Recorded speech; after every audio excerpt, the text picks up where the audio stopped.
Well, it's a great pleasure for me to be with you this morning. You are long-term investors. By definition, real estate has what I call a time constant. When I was more in hard sciences, that is a very important concept. AXA is a long-term investor by definition, but we have the same problem. We have to take decisions now without waiting the long term.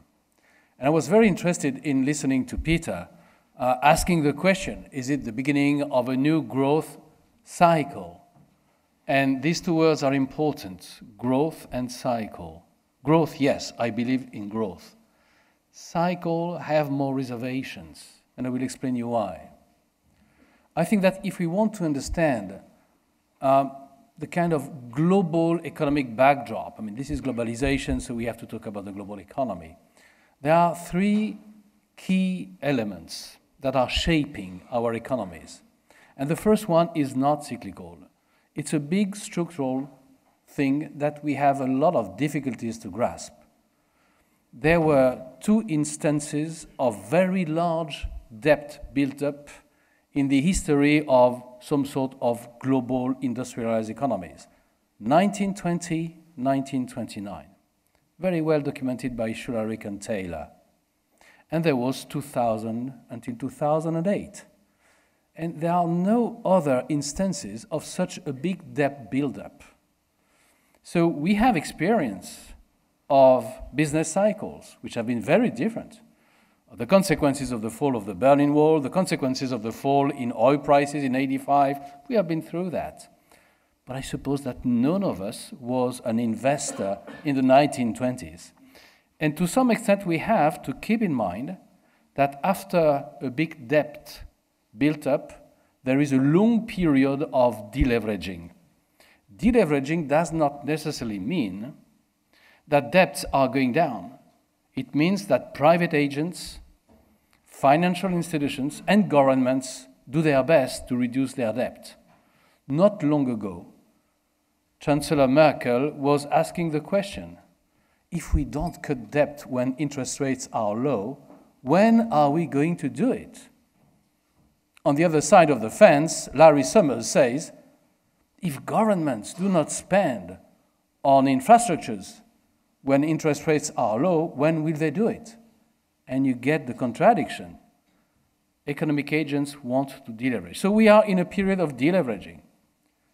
This is disinflationary at best, deflationary at worst. First factor.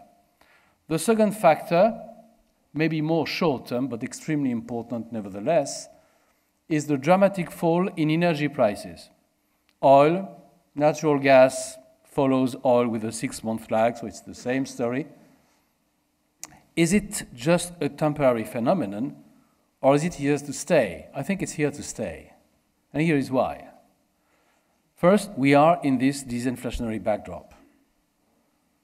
The markets were trusting Saudi Arabia until recently.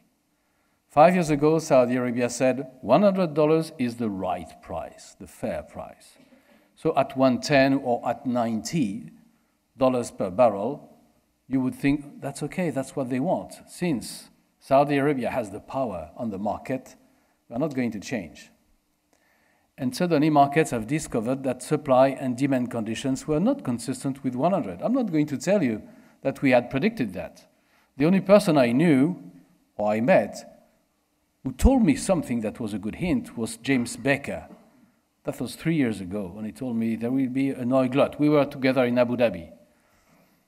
But apart from his voice, I've not heard anybody predicting the fall in oil prices. But it is consistent with this disinflationary backdrop. Now, the reason why oil prices are unlikely to go back to their previous level anytime soon is precisely the strategy of Saudi Arabia, which is to defend its market share and not the price of oil. And that is the lesson taken by the kingdom after 1979. From 1979 to 1985, Saudi Arabia tried to keep the price of oil high in today's dollars. In 1979, the price of oil was 120. By cutting its production every month until production was so low that the income was obviously counterproductive. Saudi Arabia decided to change its strategy in 1985 to double its production, even more than that. The price of oil collapsed, and progressively Saudi Arabia rebuilt its market share. That's the strategy that Saudi Arabia is going to follow, and has made it very clear. Competitors will suffer, especially those who need to invest to produce oil. I'm thinking of all the tight oil producers, the new technologies, which require a lot of investment, so you need a return on investment, and in the end, they will benefit from this strategy.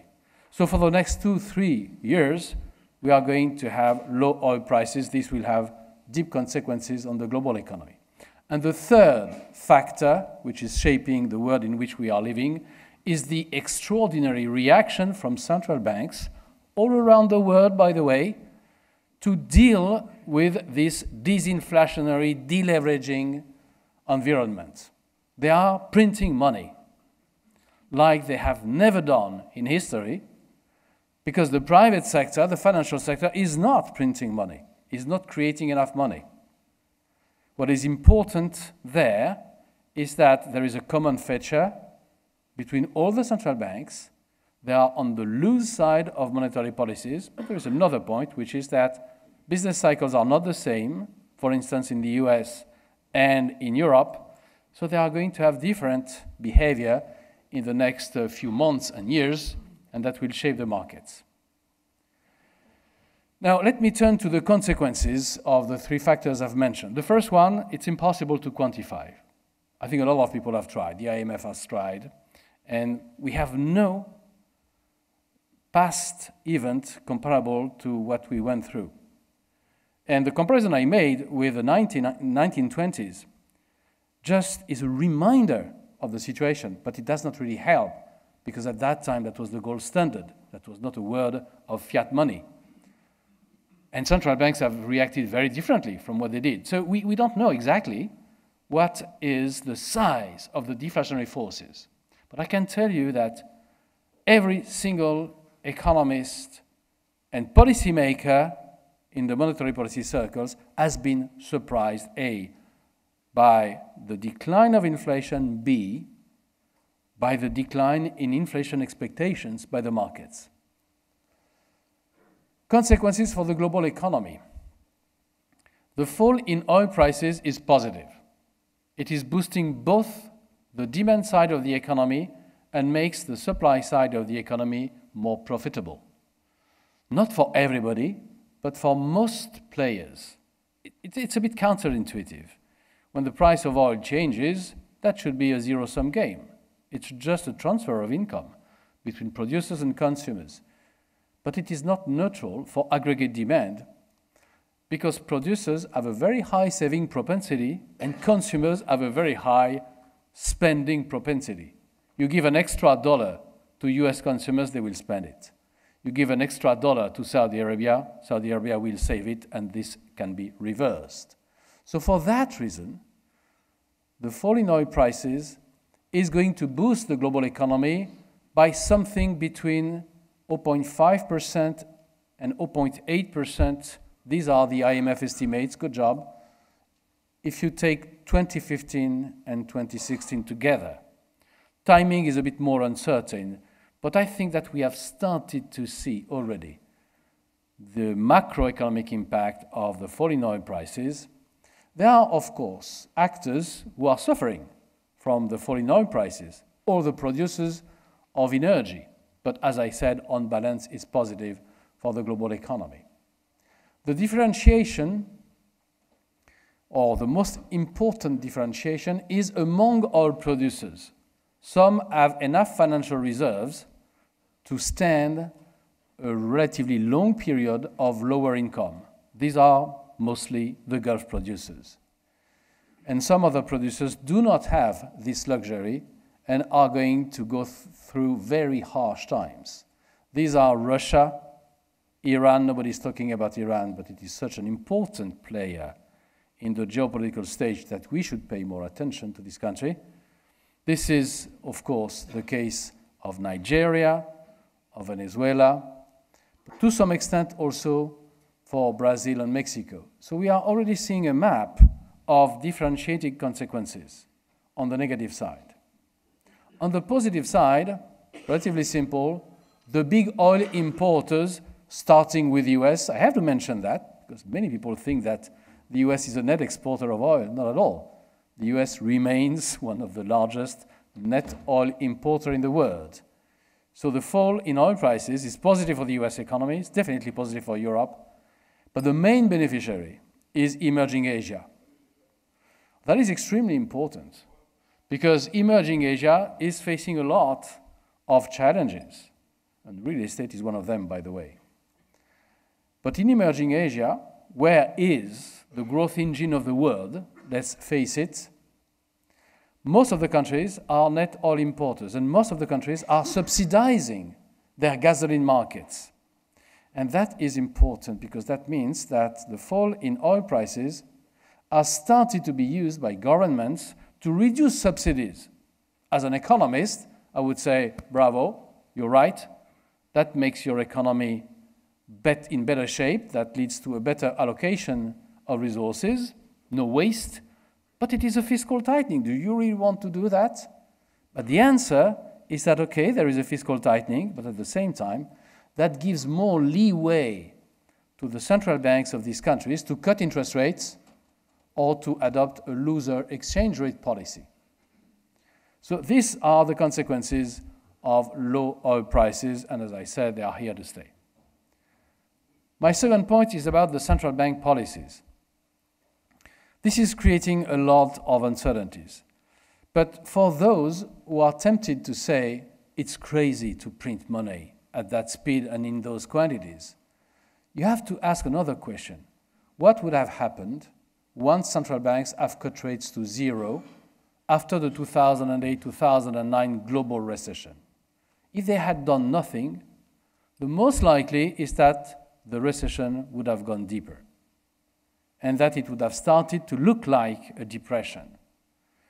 Once a central bank has cut rates to zero, well, we used to think it was the lower bound. Now we know with Switzerland, maybe Denmark, that might not be so, but neither the US, nor Japan, nor the euro area for its main refinancing rate are thinking of cutting rates below zero. So I will continue to assume that zero is the lower bound. So once you have done that, if there is no money creation because the financial sector is deleveraging, what can you do? This is a monetary tightening, so you have to print money because the financial sector is not printing money. So maybe some central banks went too far. It is almost certain that the ECB didn't go too far because the ECB did not print money, while the Fed and the Bank of Japan were printing a lot of money. But bear in mind this point. Are we better in a world where there is an excess of liquidity which does not necessarily go to real investments, but at least it is there, or in a world with a liquidity crunch? I think I would prefer a world with an excess of liquidity in the current circumstances where deleveraging is still an important motto. So the consequences of these very aggressive monetary policies are money creation. In the US, M3, which is a broad measure, or M2 actually, which is a broad measure of money supply, continued to increase despite the crisis. It was a good job. It's the lesson taken from 1930. Pay attention to money supply. In the euro area, money supply was killed after the bankruptcy of Lehman Brothers. So it's not a real surprise that there are more deflationary forces at work in Europe than in the US. And Japan, after a long period of hesitation with the new government, has decided to go full speed toward monetization of the government debt to print money. So in the short term, the consequences are about the relative speed of monetization in the various constituencies. And to some extent, there is a race between central banks to do ever more. You increase your balance sheet by X%, I increase my balance sheet by X plus 10%. I think it was not a coincidence if just after the announcement of QE by the European Central Bank, a few days later, Governor Kuroda in Japan said, we are going to accelerate our own purchase program of financial assets. This is a kind of balance sheet war. In the countries where interest rates can be cut, which is the case for many emerging countries, it's not a balance sheet war, it's a war of interest rates. The popular concept is currency war. And it's not absurd because in the end, diverging monetary policies are leading to diverging forces in the FX markets. As long as most of the countries in the world are trying to export their risk of deflation by printing money, you have to ask yourself, where are you exporting the risk of deflation? It's not toward the moon. So you need to have a risk of deflation absorber and willing to absorb this risk. So far, this risk of deflation absorber is the US. The Fed has terminated quantitative easing. Oh, the Fed is not selling assets. The Fed is keeping constant its balance sheet.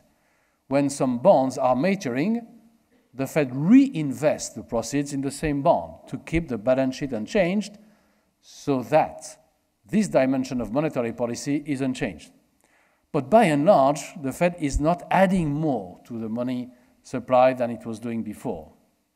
So far, the US, through the Fed, is happy to import, these policies coming from the other countries. And that raises a question.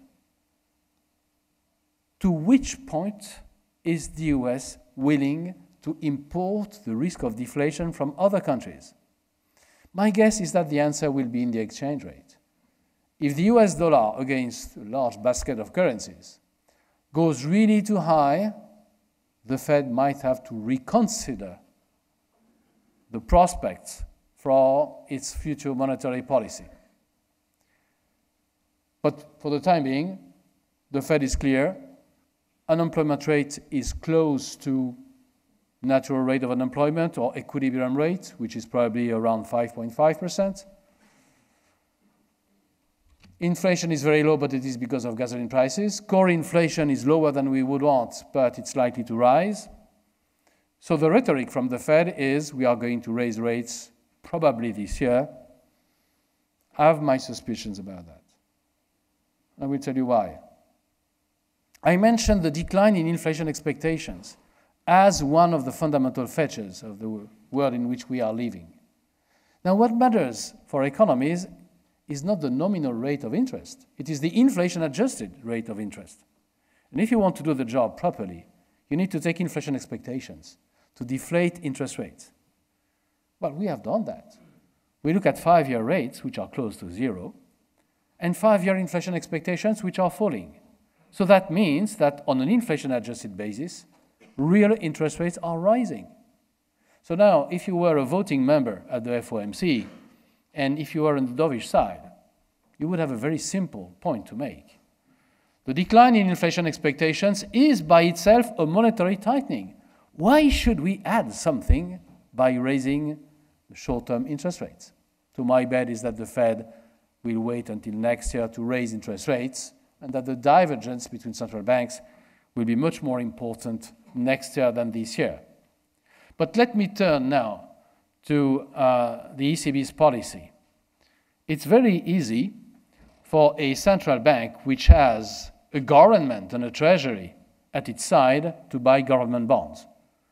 You may want to call that monetizing the debt, but it's the same institution, basically. So it's on a balance sheet basis, it's pretty neutral. So that is the case for the Fed, for the Bank of England, for the Bank of Japan. To some extent, that is the case for the Swiss National Bank. It is not the case for the European Central Bank, which does not have a treasury. For the ECB, there are several treasuries, and they do not agree. So that's the challenge for the ECB. If the ECB needs to do a balance sheet policy, and once interest rates are at zero, that's the only option, well, you need to be supported by not one treasury, but by 16 treasuries, which is, of course, mission impossible. So the very smart decision taken by the ECB to go in this direction, a large-scale balance sheet policy is to say, A, we are going to do something really big, more than 1 trillion euros, and B, we don't take any credit risk on our balance sheet. The credit risk, the sovereign credit risk, is a matter of fiscal policies, so that will remain on the balance sheet of the national central banks, which are owned by their government. And it's a smart compromise. You just respect the law, which says that monetary policy in the euro area should not infringe on fiscal policy because there is no federal state. Maybe some people are wishing there would be a federal state, but that's a wish. That's not the reality. But at the same time, the ECB is going to go for something really big. My expectation is that the ECB's quantitative policy will go beyond September 2016, which has been mentioned by the ECB as at least the date until which QE would last. My suspicion is that because deflation is very hard to fight, and once it has started to permeate into expectations, not only from the financial markets, but companies, trade unions, people in the street, you really need to apply a very strong medicine for a long period of time to get rid of it. So I think that this will last at least until 2017. Same thing for the Bank of Japan, which is much more advanced than any other central bank in terms of monetizing the government debt, to the point that this is raising big long-term issues. I don't want to spend too much time on that, but the situation is the following. At some point, Japan will have a large structural current account deficit because when people retire in Japan, they spend their capital and their savings rate is negative. Once we are in this situation, Japan will have to attract capital. But people will not invest in JGBs at 0.2 or 0.3%. They will ask for higher yields. So Japan needs to find some growth engines, both on the inflation side and on the real economy side, before we are in this situation. So if Abenomics do not work in the next 5-7 years, we might have a financial catastrophe brewing in this very important country, not only from a financial and economic perspective, but also from a geopolitical perspective. To some extent, Japan has a very important role given the rise of the power of China, not only in economic terms, but in political and military terms. What does it imply for interest rates? I've mentioned growth, okay, it's good for growth, especially in Europe, by the way. What does it mean for interest rates? Well, that's not very good news.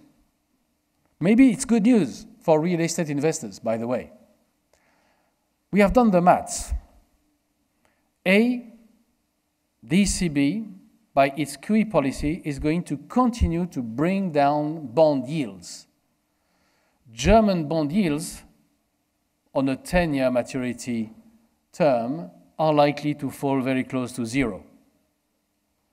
Well, we are not so far from that at 0.4%. But that would have been totally unimaginable only 6 months ago. And bond yields are likely to remain very low for several years. That is a big challenge for pension funds, for insurance companies, and the name of the game is to force investors to go toward higher yields that they can get when there is a higher credit risk or where there is some illiquidity premium. And this is where I think this is going to prove positive for real estate, which has the advantage of this illiquidity risk premium. But keep in mind, we are going to live in a world of low rates for a long period of time, and I'm not even talking about the thesis of some economists called secular stagnation. If you have very slow growth, in that case, it's even more structural than what I'm describing. I'm not sure on this thesis because nobody knows. In the US, it's a bit different.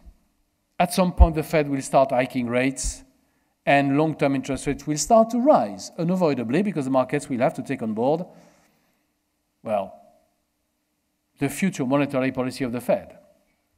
This is not yet the case because there is some transmission mechanism between Europe and the US. This is something that we have looked at very closely. When you look at the transmission mechanism between the bond markets in the US and in Europe, 90% of the time, the direction is from west to east. Shocks in bond yields in the US, think of 1994, for instance, are transmitted to Europe. But when something different happens in Europe, German unification, massive QE today, the transmission mechanism goes the other direction. So bond yields in the US are going to be capped in their rise by the yield hammer of the European Central Bank. It's only once the Fed will turn to action that we will see the divergence of interest rates. And of course, that will imply a continuous rise of the US dollar until the Fed considers it is excessive. Now, let me conclude by focusing more on Europe. We are in Europe, we are in Paris, and there are a lot of questions raised by the euro crisis, by the Greek events. I just want to share some views with you on that, and then we can dig further if you want. A lot of decisions have been taken to change the management of the euro area, but they are not sufficient to guarantee its sustainability. By its QE program, the ECB has bought a lot of time for governments to solve their problems, which are coming from the heterogeneity, it's a very hard word to pronounce, between countries. At the same time, making life easier for governments is not a very strong incentive to do the reforms on the fiscal side, but also on the labor market side, which is even more important in my view. So the ECB is buying time, but there is another side of this QE coin, which is the sight of relief of all the treasuries. If you think of the long-term sustainability of the euro area, as I said, it is not yet guaranteed. And it boils down to the kind of bargains that we have seen since the beginning of the euro crisis. Germany is willing to underwrite the financial weakness of some countries, provided that these countries raise their competitiveness, not only through lower wages, which is a minor side of things, but through structural reforms. Another big obstacle is that there are two countries where these structural reforms are lagging, and they are not small countries, they are France and Italy. And this question, the bargain between some fiscal support and structural reforms, is here to stay. I mention that because I'm convinced that the euro crisis in its roots is not over. But there is an arrow of time, there is a sense of history, which makes me relatively positive on its solution in the long term. My warning is that we have not yet seen the end of the story. On the Greek situation, it's quite worrying, to be honest with you. The ECB has built a very powerful deterrence weapon, which is called outright monetary transactions, in case of a panic in the bond markets. We have never seen this weapon at use. And if the negotiation between Greece and its partners, which are the taxpayers of the other euro area countries mostly, not the private sector, turn sour, and this is a possibility that I would not totally exclude, Greece might be cut off from the liquidity provided by the ECB, in which case there would be no other choice for Greece than to print its own money to create liquidity. That's Grexit. Okay, there is the deterrence weapon of the ECB, but we have never seen it at work. And I think that there would be some sort of contagion and panic in the markets. These are among the possibilities for this year. But there is also a political dimension. If Greece manages to get some debt relief, immediately some other countries will keep it in mind or will ask immediately for the same treatment. Ireland is not very happy about what happened to its relationship with its own banks back in 2009. Spain is not very happy because Spain did a lot of reforms, and this economy is now not booming, but growing very fast compared to the other European economies. And we say this is totally unfair. So there will be political consequences. Okay, let me conclude. Back to the theme of growth and taking a long-term view. Well, this is more a bet than scientific analysis. If you are cynical, you come to the view that the root of growth, which is innovation, especially technological innovation, works only after big wars. When there are wars, countries invest in technology. And believe me, that was the case in history many, many times. So we are not really in a situation of war. So are countries investing enough in innovation, basic research, and technology? I don't know, but I'm really impressed by the pipeline of innovation coming from basic research, whether it is in physics, biology, whatever you want. Material physics is extremely important. So that makes me optimistic for a long cycle of growth, because this is really the key point. At the same time, I see that the growth engines of the world, China in particular, are slowing for good reasons, but at the same time are reforming their economies to make growth more sustainable. So if you have innovation and reforms that make growth more sustainable, well, maybe you can take a positive views for the next 10 years. So the first question invited you to comment on the importance of artificial intelligence. The second one was about the unemployment in the Mediterranean countries, particularly amongst young people. Third one invited you to say something about inequality. The fourth one on immigration, solution or problem. The fifth one, isn't there a contradictory relationship between the drop in the oil price and move towards sustainability? And then the last one, does this increase in liquidity actually contribute to a bubble? And if it does, what are the consequences of that and when will it burst? Okay, let me start with innovation, so artificial intelligence. I think the new thing is not artificial intelligence, because I still remember when I was in hard science, when for the first time there was a computer software playing poker, not chess. And that was really artificial intelligence. What is new is the speed at which the softwares are developing, learning softwares, and at the same time, the capability to crunch big data. If you put AI and big data crunching, you get a new word. So my thoughts on that are, I'm very humble. This is extremely impressive. Going forward, I don't really see many job positions which are not threatened by smart softwares, including in the asset management world, for instance. Maybe the painters or the novelists, although you never know, are not really at threat. What we know is that the rise of these capabilities is extremely good news. This is innovation leading to higher productivity. Higher productivity means higher income. Thus means higher income per capita on average. And this is where there is a link between this question and the question of inequality. The risk that has been mentioned by people working on that at the MIT, Stanford, but also in Chicago, is that you have this kind of U-curve where the benefit of these extraordinary innovations go to the really top income earners because they are the innovators. And they are making billions on that.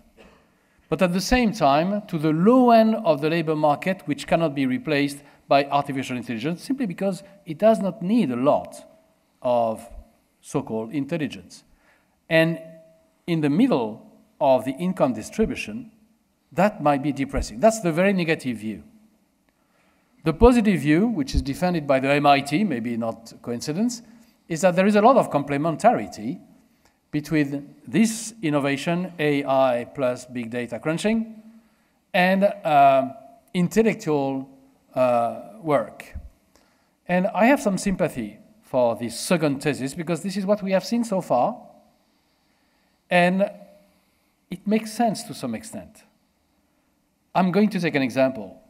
Artificial intelligence has been developed for medical diagnosis. Many, many years ago, it's called expert systems.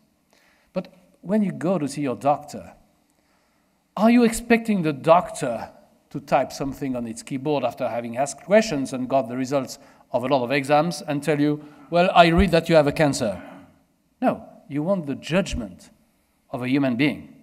Now, if you are an investor and you trust an asset manager to manage your assets, if the asset manager tells you, well, we have the best software in the world, this is how we take decisions, you're going to switch to someone else because you need to trust the judgment of a human being.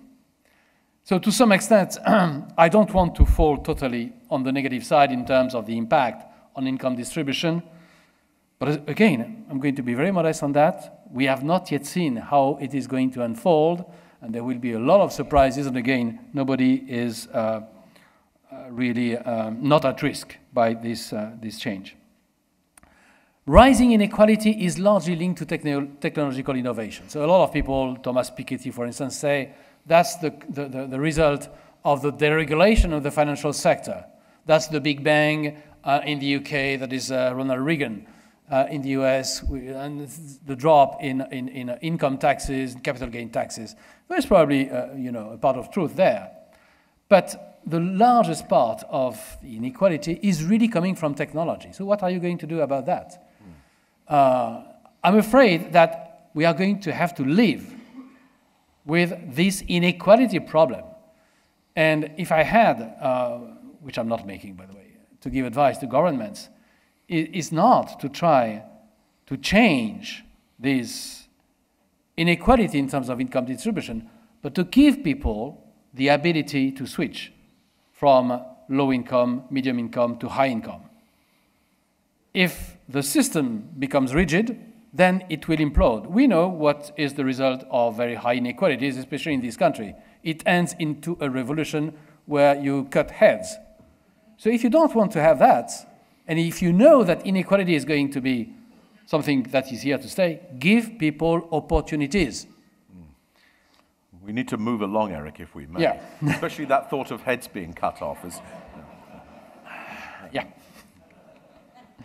On unemployment, I think the rise of unemployment in Southern European economies is really at the root of the protest votes that we have seen in many countries, including in France, and which has led the Syriza coalition of 18 far-left countries, parties to be in power in Greece. So that is the result. Now, how to deal with high unemployment? There are two dimensions which are almost independent, and you have to think about both of them. One is demand. If you don't have enough demand, well, you can do whatever you want in terms of reforms. There will be no job creation, so, okay, the labor market might be fantastic. Textbook labor market, Danish labor market, one of the most flexible in the world, and you will not reduce unemployment. Europe has this problem of a lack of aggregate demand. Can it be solved only by monetary policy?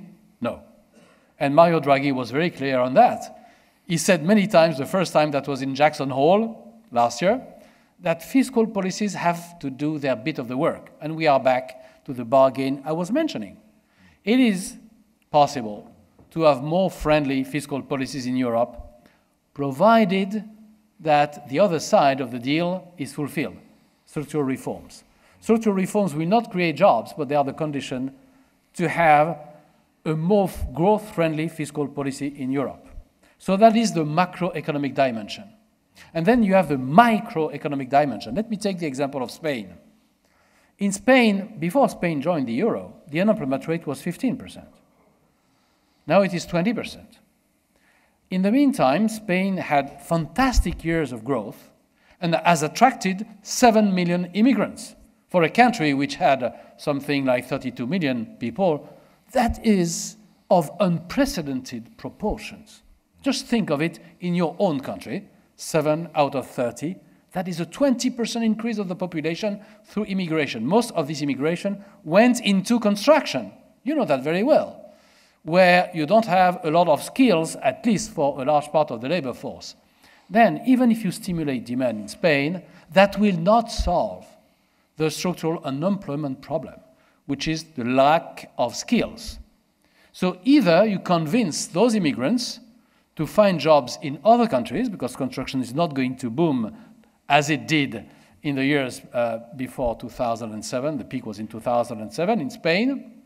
Or you retrain them so they can pick jobs in other sectors. It's going to be extremely difficult for the Spanish government because it implies spending money, and fiscal policies are under constraint. I think unemployment in countries such as Italy and France is a slightly different issue. There is a lack of demand, okay, but that can be solved only at the euro area level. But there is also the structure of the labor market. Spain did reforms for its labor markets. Italy and France are dragging their feet on labor market reforms. Matteo Renzi is trying to reform Article 18 of the labor law in Italy, which is the main obstacle to have a flexible labor market. We have not yet seen the decrees, so maybe we should give the benefit of the doubt to the Italian government to try to reform its own labor market. Now, when I listen to the government in France, the message I get is that we have already done the reform. So why should we do a reform? Excuse me, where was the reform? I just didn't see it. And there were not micro but nano reforms made. And the political reality is that when you do not have the political capital to do reforms, you don't do the reforms. So this country is going to lag in terms of reform. But if you really want to reduce not only the cyclical part of unemployment, but the structural part of unemployment, you have to do these reforms. In Germany, the hard reforms, so there were many, many dimensions. Temporary work was just impossible in Germany. So now it's possible. But the most important part, according to econometricians, is the reduction of the length of unemployment benefits from 24 months to 12 months. This is creating a very strong incentive to find a job, of course, if jobs are created by the economy. And this has worked. And this is something Mr. Hart has told the French government and the Italian government, because he was invited. How did you do that? You have 5% unemployment. That's a miracle. Tell us the recipe. And when he said that, it really fell on deaf ears. Even the most reformist I know in France consider that, no, that's really a red flag. Cutting unemployment benefits from 24 months, where they are today, 36 months for people above 50, 36, to 12 is just, that would trigger a revolution. We don't want our heads to be cut. So I'm not very optimistic on that. On the subject of cutting heads again, I think we need to just move along. You might think it's an obsession. But this is this country. Cheap energy and sustainability, I fully agree. But that's the macroeconomics. So that's why people really need to take a long-term view. Cheap energy is a disincentive to innovate. Now, two things. One is that the oil market is in extreme contango. By that, I mean that future prices are 40% higher than spot prices. Looking at the swaps or the futures on the IPE, in 3 years' time, the price of oil is at $70. I'm not saying that the future market is correct. Future markets are not very good predictors. But there is this conviction in the markets that the price of oil will rise. So if you take the long-term view, you're not going to take $45 as your baseline. So there is still an incentive if you take the long-term view. The second point is, when you have interest rates close to zero, that is a very strong incentive, at least for governments which are smart enough to reallocate their spending, to distract from support to the welfare state, so fiscal transfers, social transfers, towards investment into innovation, especially on energy. And when I say innovation, it goes from basic research to infrastructures. If you want to switch from traditional power supply towards renewable energies, you have a big, big challenge, which is that it does not work. When there is no wind and no sun, there is no energy. So you need really to develop technologies to stock energy and to develop what is called smart grids. It's a lot of investment, a lot of innovation, and in this regard, low interest rates are an incentive to innovate, so it's not the glass full empty. On liquidity and bubbles, that is a very serious issue. Jeremy Stein, when he was sitting at the FOMC, was raising the flag because he was the governor of the Fed of New York, and the Fed of New York is in the markets, saying that he saw pockets of bubbles. I think we are still in this situation. You cannot say that the government bond market is a bubble. It's not a bubble. Investors do not want, they are not, running after the market to invest more in government bond markets. It is central banks. And central banks are not buying bonds to make money. They are buying bonds to create money. This is very different. So they don't care about the price. So it is, if you want, a total distortion in prices, which is the consequence of a voluntary policy decisions. I cannot call that a bubble. Well, that also tells me that the central banks will not unwind their balance sheet policy widely or automatically in the following years, because they would fear, of course, a collapse in the bond market. So they won't do that. They will keep their balance sheet where they are. And if they start to reduce the size of their balance sheet, they will do it very, very, very progressively. But there are other pockets. In terms of loans, maybe some pockets in real estate, although it's not obvious when you look at the global economy and global markets that there are bubbles. The view from the central banks, taking their clues from the crisis, is that, okay, monetary policy is one thing. It has to deal with the big macro issues, not with risks on financial stability. That was the thesis of Bernanke. You might agree or not, but that is really the mainstream view. Fed, Bank of Japan, Bank of England, European Central Bank. Monetary policy is to deal with inflation and growth. And if you have financial stability problems, then you need tools which are called macro-prudential tools, which have been strengthened after the crisis. That was among the decisions taken by the G20. We have not yet seen that, but in Europe, not euro area, but in Europe, the bail-in directive is a radical change. If banks are in trouble, senior debt holders will have to participate to the bailout of the bank, which reduces quite a lot the risk on financial stability. So I think we should not underestimate the very strong will of the policymakers to deal with financial instability using the new tools that they have in their hands. I would even fear that they would use them too much, which is what we see in terms of regulation. Insurers cannot even invest in long-term assets when it is too costly in terms of capital. We are despaired about that.